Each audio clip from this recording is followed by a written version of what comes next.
আয়ুষ্মান ভারতের সুবিধা মিলবে এবার কলকাতার একাধিক নামী হাসপাতালে। বিজেপি ক্ষমতায় আসতেই বাংলায় চালু হয়েছে আয়ুষ্মান ভারত যোজনা। ইতিমধ্যেই লক্ষ লক্ষ মানুষ এই প্রকল্পে আবেদনও করেছেন।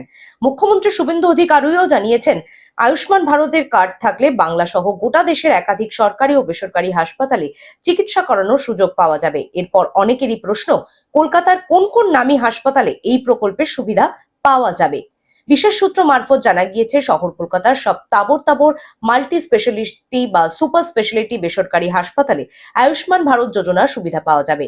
KPC medical college, institute of neuroscience, Peerless হাসপাতাল, ডিশান হাসপাতাল, রুবি মেডিকা হাসপাতাল, মুকুন্দপুর ও সল্টলেকের মণিপালে এই সরকারি প্রকল্পে সুবিধা মিলবে। এছাড়াও এই তালিকায় আরো বেশ কিছু নামী হাসপাতালের নাম যুক্ত হবে বলে খবর। Bureau report, globe news. এখন থেকে গ্লোব টিভি দেখুন আপনার স্মার্টফোনে।